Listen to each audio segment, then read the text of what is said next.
Oh no, you guys are all fuzzy. Let me clear that up for you, alright? Hang on one second here. Oh, there you go. Crystal clear. Who has seen those dumb 10-year-old challenges the FBI, Facebook and Instagram do? You know, the ones where they want you to take a photo of yourself from 10 years ago and a photo of you today so that they can update their facial recognition database?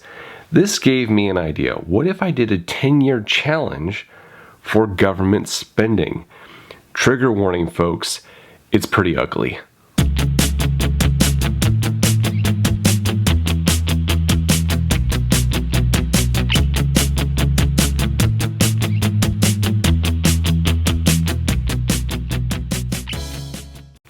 Hey everyone, welcome to Campbell's Coins.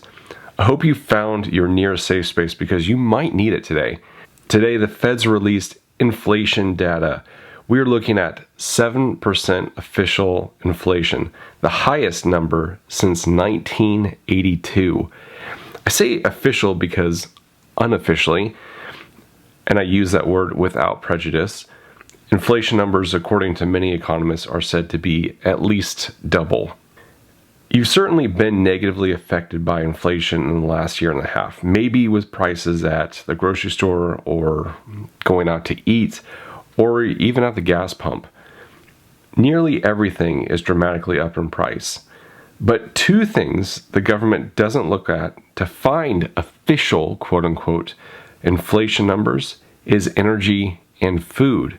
It seems problematic to judge inflation numbers but leave out the two main things everyone uses. So why do we have inflation? The keenest of observers will say it's because of monetary policy, and they would be correct. This brings us to the 10-year-old challenge for the government. Here is the government debt levels on January 12th, 2012. This is all the debt ever created from 1789 to 2012. Almost $15 trillion. In 10 years, the United States has nearly doubled that debt, and it's knocking at $30 trillion. In just 10 years, the United States has managed to spend more than we spent in the previous 232 years. In 2021, the Fed started saying that the inflation was transitory, meaning that it's just temporary. It's here one day, just for a brief moment, and gone the next. And it's only here because of supply chain shortages. It's like the scene in the Rocketeer. The pilot passes out and the plane is crashing. People start to panic and run out of the air show. The organizer jumps in onto the mic and tells people not to panic. It's all part of the show. Does that sound familiar to you? Ladies and gentlemen, we have an emergency. We have an emergency. Please clear the field. Please clear the field. What, are you out of your mind? Ladies and gentlemen, well, I guess we had you fooled there for a minute. But it's all part of the show.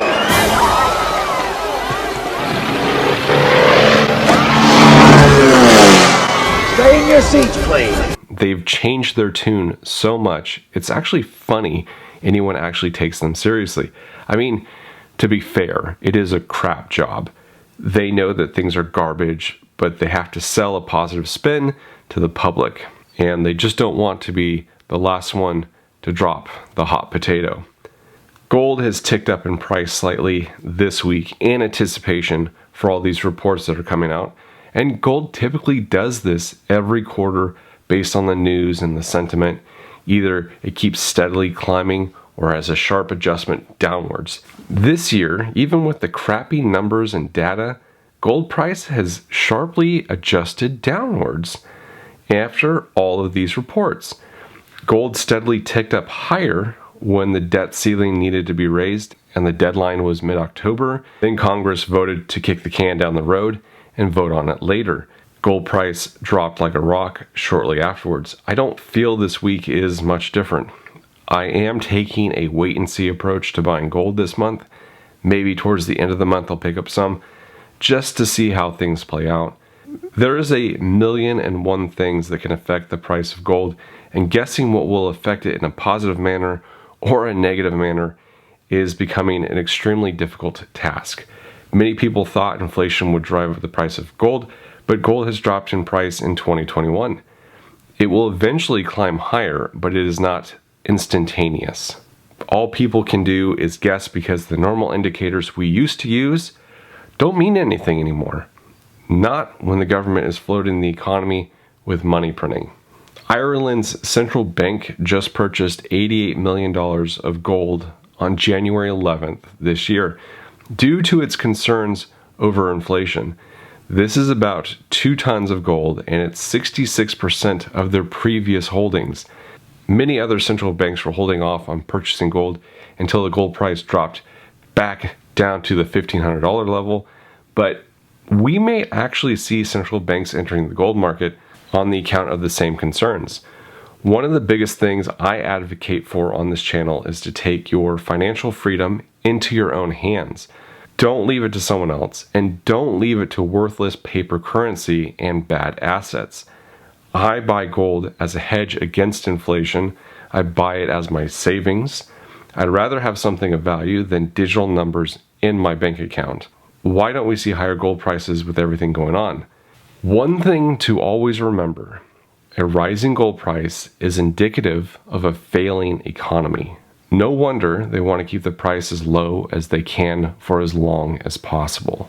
If you're interested in other topics like this one, check out the other videos I have on my channel discussing these metals and how they can help you preserve and protect your wealth. If you've made it this far in the video, you guys and gals are my super stackers and collectors, and I appreciate you. Thank you all for watching. This is Campbell's Coins, and that is my 2 cents.